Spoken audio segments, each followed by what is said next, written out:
प्यारे विद्यार्थियों, नमस्कार। मैं B.R. भामू, सह आचार्य हिंदी, राजकीय महाविद्यालय मंगलाना से। प्यारे विद्यार्थियों, हम लोग BA पार्ट 2 हिंदी साहित्य के प्रथम प्रश्न पत्र में केशवदास को पढ़ रहे हैं। और इससे पहले वाले वीडियो में हमने केशवदास की रामचंद्रिका से लिए गए 2 पद्यांशों को पढ़ा। केशवदास का पहला पद्यांश सरस्वती वंदना और दूसरा था राम वंदना। आज हम इससे आगे चर्चा करेंगे, जिसमें प्रमुख है अयोध्या नरेश, अरुणोदय और धनुर्भंग शीर्षक 3 पद्यांश। तो चलिए चर्चा करते हैं। पहला है अयोध्या नरेश। इस पद्यांश में केशवदास जी ने अयोध्या नरेश राजा दशरथ के चरित्र का, उसकी यश का, उसकी प्रशस्ति का बड़ा ही चमत्कारपूर्ण वर्णन किया है। जैसे कि उनकी शैली है, जैसा कि केशवदास ने संपूर्ण रामचंद्र का एक चमत्कारपूर्ण शैली में लिखी है। तो चलिए अयोध्या नरेश को पढ़ते हैं। इसमें वो लिखते हैं, वेताल विधि के समान है विमानीकृत राजहंस, विविध विबुध युक्त मरु सो अचल है। दीप्ति दीप्ति अति सातु दीप दीपियतु, दूसरो दिलीप सो सुदक्षिणा को बल है। सागर उजागर की बहुवाहिनी को पति, छंददान प्रिय किंदु सूरज अमल है। सब विधि समृत राजा दशरथ, भगीरथ पथगामी गंगा के सो जल है। इस पद्यांश में जो कि रामचंद्रिका, जो उनकी मूल रचना है, उससे लिया गया है। इसमें वैतालिक महर्षि विश्वामित्र की उपस्थिति में राजा दशरथ की कीर्ति का वर्णन करता है। और इस प्रकार वो राजा दशरथ के माध्यम से उनके जो पूर्वज है, जो पुण्यात्माएं पूर्वज है, उनका भी उल्लेख किया है। जिसमें चाहे राजा सगर हो, चाहे राजा भगीरथ हो, इन सब का प्रकारांतर से उल्लेख हुआ है। तो पहली जो 2 पंक्तियां हैं, उनका अर्थ इस प्रकार से हैं। वैतालिक महाराज दशरथ की प्रशंसा करते हुए विश्वामित्र की उपस्थिति में कहता है कि राजा जो दशरथ हैं, वे साक्षात ब्रह्मा के समान हैं। ब्रह्मा के समान क्यों है? क्योंकि जिस प्रकार ब्रह्मा राजहंस पर सवारी करते हैं, उसी प्रकार राजा दशरथ अनेक राजाओं के जीवों पर सवारी किए हुए हैं। कहने का तात्पर्य ये है कि बहुत से राजा दशरथ के अधीन हैं, अनेक राजाओं को अपने वश में किए हुए हैं महाराज दशरथ। आगे की पंक्ति का अर्थ है, राजा दशरथ सुमेरु पर्वत के समान है। क्योंकि जिस प्रकार सुमेरु पर्वत पर अनेक देवता निवास करते हैं, उसी प्रकार राजा दशरथ की राजसभा में भी अनेक विद्वान पंडित विराजते हैं। कहने का तात्पर्य यह है कि उनका दरबार अनेक विद्वज्जनों द्वारा सुशोभित हैं। आगे की पंक्तियां, दूसरो दिलीप सो सुदक्षिणा को बल है, दीप्ति दीप्ति अति सातु दीप दीपियत है। इसका अर्थ है, राजा दशरथ की जो यश चंद्रिका है, यानी उसकी कीर्ति है, उसकी शोभा है, वो इतनी अधिक कांतिमान है, इतनी अधिक चमकदार है कि उसके द्वारा 7 दीप प्रकाशित हो उठे हैं। यानी 7 द्वीपों में राजा दशरथ की यश और कीर्ति फैली हुई है। राजा दशरथ दूसरे दिलीप हैं, क्योंकि दशरथ के कुल में पहले राजा दिलीप हुए हैं, ये दूसरे दिलीप है। कारण ये है कि जिस प्रकार राजा दिलीप को उनकी पतिव्रता रानी सुदक्षिणा का बल था, उसी प्रकार राजा दशरथ को अपने श्रेष्ठ दान शक्ति का बल है, यानी राजा दानशील है। जो भी उनके यहाँ आता है उसको यथा योग्य दान अवश्य प्राप्त होता है। राजा दशरथ सागर के समान है। सागर के समान कैसे? क्योंकि जिस प्रकार सागर यानी समुद्र अनेक नदियों का स्वामी होता है, उनका पति होता है, और सारी नदियां आखिरकार जाकर के समुद्र में विलीन हो जाती है, समाहित हो जाती हैं, उसी प्रकार राजा दशरथ अनेक सेनाओं के स्वामी हैं। राजा दशरथ निर्मल सूर्य के समान है। जिस प्रकार सूर्य निर्मल होता है, कांतिमान होता है, चमकदार होता है, राजा दशरथ का चरित्र भी ठीक उसी प्रकार निर्मल और पवित्र है। जिस प्रकार सूर्य अंधकार का नाश करके सबको आनंद प्रदान करता है, ठीक उसी प्रकार राजा दशरथ प्रतिक्षण दान करते हुए सबको सुख देते हैं। यानी जो भी उनके दरबार में उपस्थित होता है, उनके समक्ष उपस्थित होता है, उसको कुछ न कुछ अवश्य राजा दशरथ से प्राप्त होता है, वो भी बिना किसी भेदभाव के। जिस प्रकार सूरज भगवान बिना कोई भेद किए अमीर गरीब, छोटा बड़ा, काला गोरा, ऊंच नीच, कोई भेद नहीं, सबको समान अपनी किरणें प्रदान करते हैं, सबके जीवन के अंधकार को नाश करते हैं। उसी प्रकार राजा दशरथ भी अपने दरबार में उपस्थित सभी लोगों को जो दान की इच्छा से आए हैं दान देते हैं। राजा दशरथ सब प्रकार से समृद्ध हैं और सुशोभित हैं अपने राज सिंहासन पर, और वे अपने पूर्वजों की जो रीति है स्कूल की, उसका पूरी तरह से निर्वहन करते हैं, उसी मार्ग पर चलते हैं जैसे उनके पूर्वज चले। जैसे गंगा का जल राजा भगीरथ के द्वारा दिखाए गए मार्ग पर आज तक चला आ रहा है। कहने का तात्पर्य ये है कि वे राजा भागीरथ के समान ही लोक कल्याण की भावना द्वारा अनुप्राणित हैं, और उनका जो हृदय है राजा दशरथ का, वो गंगा जल के समान निर्मल, पावन और पवित्र हैं। ये जो पद्यांश है, इसमें केशव ने बड़े ही चमत्कारिक पूर्ण ढंग से राजा दशरथ के चरित्र का और उनके पूर्वजों का वर्णन किया है, और इस पद्यांश में उन्होंने श्लेष, रूपक, संदेह तथा उल्लेख अलंकारों का प्रयोग किया है। उनका अगला पद्यांश है अरुणोदय, यानी उदित होते हुए भगवान भास्कर की सूर्य का इसमें वर्णन किया है कि किस प्रकार भगवान सूर्य उदित होकर के पूरे संसार की के दुख का, यानी रात्रिकालीन जो अंधकार है उसका नाश करता है।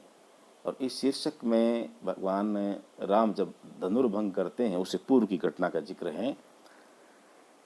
ये पद्यांश भी रामचंद्रिका से ही संकलित है, और इसमें सीता जी का जब संयंवर होता है और उस संयंवर में जब सभी राजा असमर्थ हो जाते हैं शिव के धनुष को उठाने में और उस पर पतंचा चढ़ाने में, उस वक्त राजा के मन की जो चिंता थी, क्योंकि राजा जनक ने ये प्रतिज्ञा की थी कि मैं मेरी पुत्री का विवाह उसी के साथ करूंगा जो शिव के धनुष पर पतंचा चढ़ा सकें।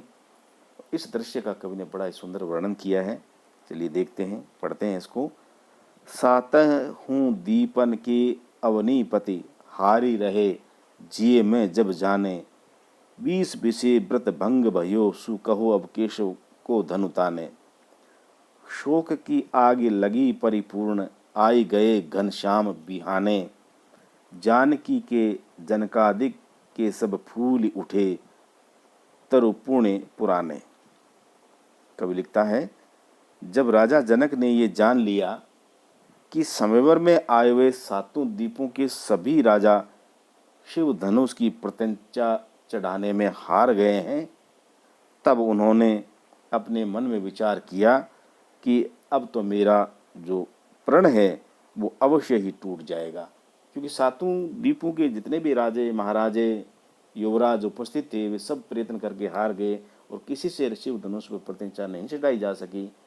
और मैंने प्रण किया है कि मैं विवाह उसी के साथ करूंगा जो शिव धनुष पर पतंचा चढ़ाएगा। इसका तात्पर्य ये हुआ कि अब तो मेरी पुत्री का कंवारा रहना लाजमी है, स्वाभाविक है। ये विचार मन में आते राजा जनक जो है वो चिंतित हो गए। राजा जनक ने जो प्रण किया था वो पूरा होता नहीं दिखा। और राजा जब चिंतित होने लगे तो राजा जनक की समझ में ये नहीं आया कि वे अब किससे कहें कि तुम उठो और जा करके शिव धनुष पर प्रतिष्ठा चढ़ाओ जिससे कि मेरी पुत्री का विवाह हो सके। सब उपस्थित राजाओं की कमजोरी, निर्बलता देखकर उनका जो प्रण था वो पूर्ण रूप से भंग होता नजर आया और इस कारण वे बहुत ज़्यादा चिंतित हो गए। उनका जो हृदय था वह शोक और चिंता की आग से जलने लगा। लेकिन राजा जनक को इस प्रकार चिंतित देखकर भगवान श्री राम उठते हैं और शिव धनुष पर न केवल प्रतिष्ठा चढ़ाते हैं बल्कि उसको भंग भी कर देते हैं। इसके पूर्व का घटनाक्रम है ये। कवि लिखता है कि राजा जनक को बहुत अधिक देर तक चिंतित नहीं होना पड़ा, उनका हृदय बहुत अधिक तक चिंता से नहीं जला। कारण क्योंकि उसी समय श्री राम वहां पहुंच गए। जिस प्रकार आकाश में काले काले बादल आकर और खूब सारा पानी बरसाकर संसार की अग्नि को बुझा देते हैं और सभी पेड़ पौधों को हरा भरा कर देते हैं, उसी प्रकार भगवान श्री राम के वहाँ आने से यानी जनक की राजसभा में राम के प्रवेश करने से राजा जनक तथा सीता तथा अन्य जो उनके परिजन हैं, आत्मीयजन हैं, परिवारजन हैं, जो इस चिंता से अब तक परिपूर्ण थे कि सीता का विवाह कैसे और किसके साथ होगा, उस सारी पीड़ा का नाश हो गया, शमन हो गया और उनके पूर्वज पुनर्जन्म के पुण्य रूपी वृक्ष जो है वह लहलाने लगे, फलीभूत हो गए। कहने का तात्पर्य यह है कि राजा जनक, सीता और उनके परिजनों को उनके पूर्व जन्म के पुण्य का फल मिला भगवान श्री राम की उपस्थिति के रूप में। कि भगवान श्री राम की राजसभा में आते ही उनके मन में ये जो चिंता थी कि धनुर्भंग नहीं हो पाएगा, यानी शिव प्रतिष्ठा नहीं चढ़ पाएगी, शिव धनुष पर प्रतिष्ठा, वो दूर हो गई। कि उन्हें भगवान श्री राम में अपने स्वप्न को, अपने प्रण को पूरा होता हुआ साक्षात दिखाई देने लगा। अगला जो पद्यांश है उसका शीर्षक है धनुर्भंग। इसी क्रम में केशवदास जी जो जनक की राजसभा में वो महत्वपूर्ण घटना घटित हुई थी, भगवान श्री राम के हाथों से शिव धनुष का भंग होना, टूटना और सीता का श्री राम को वरण करना, उसका इसमें वर्णन किया है। ये प्रसंग भी रामचंद्रिका से ही लिया गया है और इसका जो शीर्षक दिया है वो धनुर्भंग दिया है। सातों द्वीपों के राजाओं द्वारा स्वयंवर में शिव धनुष न उठा सकने के कारण विश्वामित्र राजा जनक को और जनक की राजसभा में उपस्थित सभी लोगों को कहते हैं कि ये जो कार्य है वह मेरा शिष्य जो है राम कर सकते हैं।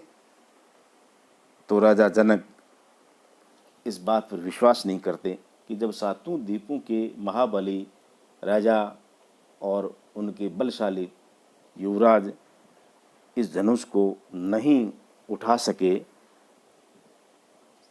प्रतिष्ठा नहीं चढ़ा सके, तो एक छोटा सा बालक भगवान श्री राम जब जनक सभा में उपस्थित होते हैं, उनकी अवस्था ज़्यादा नहीं होती है, तो ये कैसे तोड़ पाएगा। ये राजा जनक के मन में अविश्वास है। ऐसे में वे शिव धनुष की विशेषता का वर्णन करते हुए कहते हैं कि ये कोई सामान्य शिव धनुष नहीं है कि कोई भी आदमी उठा ले और उसे प्रतिष्ठा चढ़ा दे या उसको तोड़ सके। तोड़ने का तो प्रश्न ही पैदा नहीं होता। इसी क्रम में ये पद्यांश है। वज्र ते कठोर कैलाश ते विशाल काल, दंड ते कराल सब काल काल गावैये। यानी इस धनुष की विशेषताएं क्या क्या देखिए। ये धनुष इंद्र के वज्र से भी कठोर है। सबसे कठोरतम वस्तु वज्र मानी जाती है, ये शिव का धनुष उससे भी ज़्यादा कठोर है। और जहाँ तक इसके आकार प्रकार का, इसकी विशालता का प्रश्न है, ये कैलाश पर्वत से भी बड़ा है आकार में। कैलाश बहुत बड़ा और उससे भी बड़ा है ये। और जहाँ तक इसकी कठोरता का सवाल है, दंड ते कराल, यानी काल दंड से भी अधिक कठोर है तथा स्वयं काल से भी दुष्चर है, अर्थात काल के लिए भी ये काल है। दंड ते कराल सब काल काल गाव, यानी काल का भी काल है। केशव त्रिलोक के बिलोक हारे देव सब छोड़ चंद्र चूड़ एक और को चढ़ाविए। ऐसा केवल मैं ही नहीं कहता, बल्कि सभी लोग इसके संबंध में ऐसा ही वर्णन करते आए हैं। ये राजा जनक कहते हैं, इसकी विकरालता को देखकर तीनों लोकों के वासी, आकाश पृथ्वी और पाताल लोक के समस्त निवासी और समस्त देवता आश्चर्यचकित रह गए हैं। कोई भी इसकी गुरुता का पार नहीं पा सका है। केशव त्रिलोक के बिलोक हारे देव सब छोड़ चंद्र चूड़ एक और को चढ़ाविए। इस शिव धनुष को केवल चंद्रचूड़ यानी शिवजी ही धारण कर सकते हैं। शिवजी के अतिरिक्त अन्य कोई भी इसे नहीं चढ़ा सकता। बड़े बड़े सांपों के स्वामी वासुकी इस शिव धनुष की मोटी प्रत्यंचा को चढ़ाने में असफल रहे हैं। पन्नग प्रचंड पति प्रभु की पनच पीन पर्वतारी पर्वत प्रभा ने मान माविए। पर्वतों के पंख काटने से उनसे शत्रुता रखने वाले देवराज इंद्र तक इसकी प्रतिष्ठा नहीं चढ़ा सके हैं। तो एक छोटा सा राजसभा में उपस्थित ये बालक श्री राम की ओर इशारा करते हुए जनक कहते हैं, कैसे इस पर प्रतिष्ठा चढ़ाएगा। विनायक एक हु पे आवे ने पिनाक ताही कोमल कमलापति राम कैसे लाविए। इसका अर्थ है शक्तिशाली दैत्य भी इस कार्य में असमर्थ है। यानी कार्य क्या करना है, शिव धनुष को उठाना और उस पर प्रत्यंचा चढ़ाना, यानी उसकी डोरी चढ़ाना और सरसंधान के लिए उसको तैयार करना। यानी इस कार्य को शक्तिशाली दैत्य यानी राक्षस भी नहीं कर सकते हैं, वो भी असमर्थ हैं। यहाँ तक कि अत्यधिक बल के स्वामी शिवपुत्र गणेश जी भी अकेले इस धनुष को नहीं उठा सकते। विनायक एक हु पे, विनायक यानी गणेश जी अकेले इस धनुष को नहीं उठा सकते। तो फिर कमल के समान कोमल हाथों वाले राम इसे उठाकर कैसे लाएंगे। कोमल कमलापति राम कैसे लाविए। जब इतने बड़े बड़े देवगण, तीनों लोकों के निवासी, बड़े बड़े राक्षस इस धनुष को नहीं उठा सकते, तो राज्यसभा में उपस्थित कमल के समान कोमल हाथों वाले राम, कमलापति यानी लक्ष्मीपति, क्योंकि भगवान श्री राम को हम सभी लोग विष्णु का अवतार मानते हैं ना, तो इसलिए कमलापति, कमला पाणी शब्द का प्रयोग, कमल पाणी यानी कमल के समान जिनके कोमल हाथ हैं, वे इसे कैसे उठा सकेंगे, ये चिंता उनके मन में। तो इस पद्यांश में शिव धनुष की विशालता का वर्णन किया है बड़ी ओजस्विता के साथ, और शिव धनुष को विविध उपमानों से श्रेष्ठ बतलाया है। इस कारण इस पद्यांश में व्यतिरेक अलंकार है, अनुप्रास अलंकार का चमत्कार भी देखने योग्य है, और उपमा अलंकार है। उपमा का एक भेद होता है लुप्तोपमा, लुप्तोपमा इस अलंकार का इसमें प्रयोग बड़ी खूबसूरती के साथ केशव ने किया है। तो प्यारे विद्यार्थियों, आज हमने रामचंद्रिका के 3 जो पद्यांश आपकी पाठ्य पुस्तक में संकलित है उसकी चर्चा की। कल फिर आगे और इस पर चर्चा करेंगे। तब तक के लिए नमस्कार।